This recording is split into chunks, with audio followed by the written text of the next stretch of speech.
Well, good morning. Every morning here on the off-grid homestead, I like to get up in the summertime. In the wintertime, I'm not as excited about it because it doesn't matter as much, but I like to get out here, and right now I'm in the process of cutting up all the long stands, all the trunks and the limbs. I'm right now focusing on getting those cut down to about 18 inches so they fit into our wood cook stove. Because we live off-grid with no public utilities, and we cook and heat with wood, except for in the dead of summer. In the dead of summer, we have an outdoor kitchen. So I thought this would be a good time because a lot of you guys are getting new to living off-grid, or maybe because of what's going on in your neighborhood. You know, you're thinking more and more about living off-grid. So while I'm up here in the woodlot this morning, I thought I'd address this topic for you guys and give you 3 things that you're going to want to make sure, without a doubt, in my opinion, that they don't have. If this property does not have these 3 things, then don't buy it. But again, that's up to you.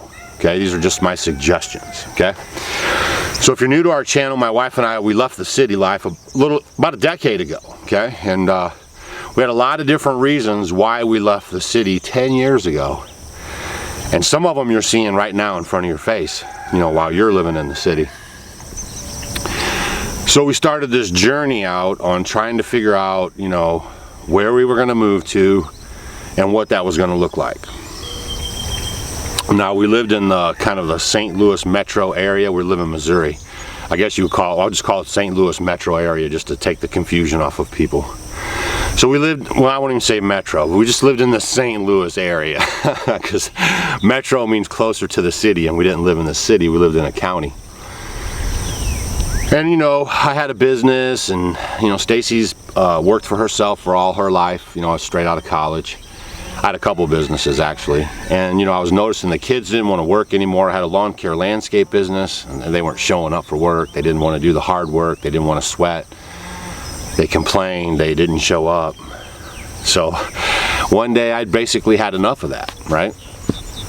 And I told my wife, I said, you know, with the way things are going, it's probably a smart idea that we pack our stuff up, sell everything that we own, get out of debt, and move, you know, to the country on some land that we pay for, no bills. And then we can, you know, first we thought about living in a, you know, 5th-wheel trailer. We were looking at the Montanas because they're 4 seasons. If you guys are thinking about moving into an RV, okay, and you live someplace where it gets cold, please don't just go out and get a 2 or 3 season RV, something made for summertime movement. You will regret it, okay? You'll have mold, you'll have condensation, you'll have all these issues unless you get one that's properly, you know, designed to handle the colder temperatures, because they'll have insulation, they'll have vapor barriers, they'll have a lot more stuff in there to protect you from the mold and the humidity and the cold. So there's my RV tip. You got 4 tips in this video. Oh my goodness. So we went to all the RV shows. We were doing the whole thing, you know, all zeroed in on it. I bought an F350. It was a dually. Got rid of a couple of my work trucks. Got an F350 dually, but it was a 2-wheel drive, and that was a mistake. If you guys are going to live out in the country, you know, you got to have a pickup truck, and you got to have 4-wheel drive, okay? I mean, you just gotta. Even if you live someplace like in the desert, that sand and with the rains and all that stuff, you're going to be off-grid. Remember, you're not going to have all that nice concrete and all this nice driving spaces. I mean, when we first got here, this was like a dirt driveway, and then we got it gravelled. And I think we've had 1 or 2 snowstorms in the last 10 years that kind of pinned us in. And if we didn't have 4-wheel drive truck, you know, if you just had a car or something like that, you're not going to do well with it. And plus, you got to have feed. You got to be able to pull your livestock trailer. So one of the first things, man, that's 5 tips. One of the first things you got to. We started off with the F350, and then Stacy had a little red car, a Mazda 3, because it was great on gas and a little runner. And then we switched from that and then got a Jeep, because she always liked Jeeps. She had Jeeps. Then I got her to get this red car. She couldn't stand it. Now I'm just rambling. So then we got rid of the Jeep, and then we got another pickup truck. Okay, and then we were like, yeah, Jeeps aren't going to make it either, because you can't even put a lunch in the back of a Jeep. So Looks like we got some rain moving in. I better hurry up. All right, so the 3 things. Okay, so we got here, we did all that stuff. Make sure you do your homework on the RVs that you're living in if you're gonna live in a cold area. But back to the property search. We basically, Stacy was working in town, so we had to draw a line around the map, and then we, you know, how far she was willing to drive to work, which worked out to be about an hour and some change. And so this is how we landed here. We looked at south of Missouri, you know where we were, north, east, west. This had the best land as far as dirt goes. This had the best temperatures because we're up north. We're like 5 to 10 degrees cooler any given day from St. Louis area, which is huge. There was just a lot of factors involved with it, and it had a big barn on it, and it was fenced in. I mean, just had a lot of nice things about it. So that's when I said, okay, this is the place for us. But these 3 things are the things that you have to make sure of, right? Number 1 is restrictions, okay? First thing that I did when I found this property is I called the county, okay? Called the big house, and I asked them, I said, hey, what are the restrictions in your county? You know, like, can I do this? Or, you know, do you have restrictions? Are there building codes? You know, that's as far as restrictions goes. Are there building codes? Do I need to follow any of your directions or instructions? And the nice lady on the other side of the phone said, yeah, we don't have none of that nonsense around here. So I was like, boom, there's one off the list. You don't want to buy any property that has restrictions on what you can do on the property, okay? No building permits, no septic issues. No restrictions means no restrictions, okay? So you just want to make sure. There are places out in the country that you guys will go look at and you'll get all hot about, and then you'll find out that they actually even have a homeowners association for out in the country, and that out in the country you can't do certain things on your property, right? So just make sure that's number 1 is restrictions, right? No restrictions, no regulations. Now number 2, which, you know, it might not bother you that much, okay? But I was just not too keen on it because I didn't know what they were, right? I was like, had no idea about that. There's things out here in the country and they're called easements, okay? So if you have a property and your neighbor has a property, the old neighbors, okay, might have put a lane in between the 2 properties, straddling the properties, right? Now that's called an easement, okay? That means this neighbor can come on your property and drive down that lane. You can come on their property, drive on that lane, and it's an easement, okay? You don't own it. Also, electric companies have easements, okay? So like you could have your beautiful place here, and then they could decide one day they're gonna run a power line off of it or something, off of the main line, and they're gonna say, yeah, we already had this marked as an easement because we knew 10 years ago we were gonna do this. And then they'll come in and just wipe out this whole strip right out of your land and take down all your trees, and then, to top it off, they have to have access to this easement all the time, right? So even if you put up a fence and a gate and all this stuff, you have to give them the key to the gate and provide them so their employees can get in and out of this easement anytime they see fit. Okay, so that was I didn't like that at all either. I've heard stories, just since we've been up here anyway, because I didn't know what it was before, but I've heard stories of knockdown, drag out brawls over easements, okay? So you really don't want to get an easement. Neighbors can get all sour over easements. One neighbor has an idea what he wants to do with an easement, and it doesn't fit your idea, and so just stay away from the easements. I brought my phone up here, sorry about that, because in case Stacy needs me. We should get some walkie-talkies. Oh man. And I'll throw in another bonus as far as you guys looking at property too, is taxes, okay? When we were in the city down there, we paid almost $4,000 a year in property tax just for our house. $400 a month. It was almost $500 a month really for property taxes. Just because we worked our butts off and bought a house, they were charging us a penalty for it. $400 plus a month, okay? When we moved up here, I looked into the property tax and it's $400 a year. Some of you guys are wondering how we afford to live the way we do out here. We don't have any bills and we don't have any taxes. We knocked down all those taxes, right?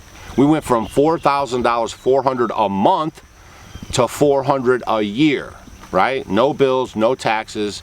Well, we have a few taxes, but we do pay them. I sold sheep and paid for my taxes. So that's another thing you have to consider. So actually this is going to turn into like my little list. The longer I talk, probably the more I'll bring up. Because it's early in the morning, it's like 5:30. And I want to get this video up for you guys today. It's Monday. And I came out this morning to cut some before the rain came, and I had just gotten another question about things that I would look for, you know, because they were out trying to get their property. So that's definitely on the list. So we have restrictions and regulations, easements. I threw in the tax thing. Talked about, you know, four-wheel drives. Can you guys think of that last thing that you're going to need to know before you buy your off-grid property? Come on now, I'm waiting. Yeah, see? I got to talking to you guys. I'm going to lose my opportunity to get this wood off. A real quick tip about wood too. You don't want to leave it laying on the ground. It sucks all the moisture out of the ground. A lot of people were asking about that in my last video. It might start coming down. This is temporary. I'll get this here and then I'll get them up on the pallets. I never leave my wood on the ground, especially when I'm trying to dry it out. Now the last thing you're going to want to think about is regulations, okay? You don't want to have building permits. So if you guys want to go build a building, you don't have a guy with the pocket protector and the glasses coming by annoying you all the time because some little thing he doesn't like. Oh my goodness. So we made sure that they had no building regulations, all right? No permits. No permits, no building regulations. You know, some places they tell you how big you make your building. Some places have a minimum. Okay, so they say, oh, you can't even build a 600 square foot log cabin in this area. You have to have a minimum of this much square footage. I've seen that happen. I've seen guys go out and buy this property. All right, hang on a second. We're gonna have to get you guys down into the, we're gonna have to finish this down in the building there. All right, hang on. It's gonna come on down.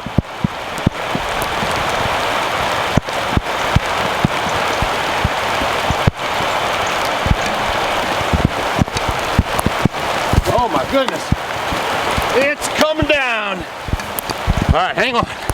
Camera's getting wet.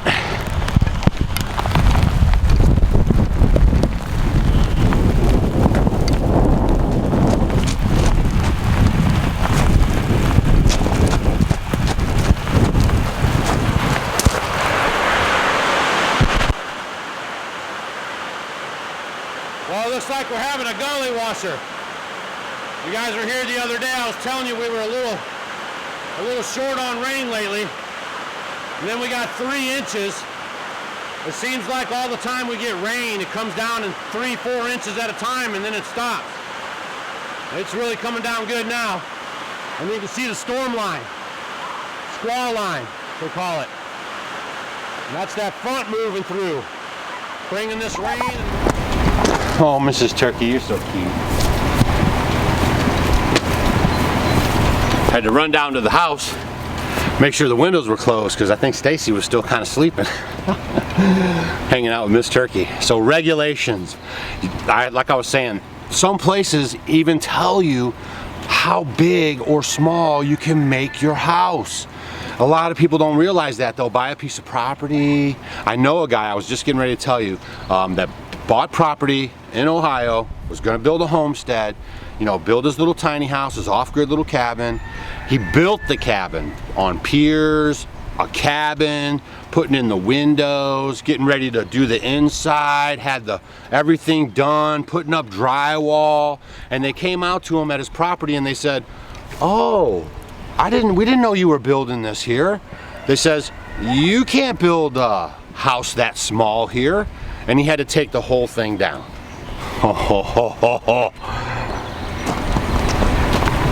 I'm gonna go check the rain gauge inside the garden here where we grow 90% of our own food. Another bill we eliminated. and the stress of going to the store. You know what I mean. Ha! So I'm gonna check the rain gauge in here since we got this little bit of rain. Probably got an inch, maybe a little less. It looks like it's gonna be on and off today, so we'll see what we can get done and bring you guys on the next video.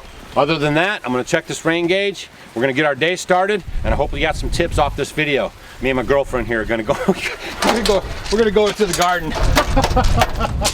Come on, darling. Come along, dear. Yes, yes. Let's go in and see if we can find you some blackberries. Come on. Come on.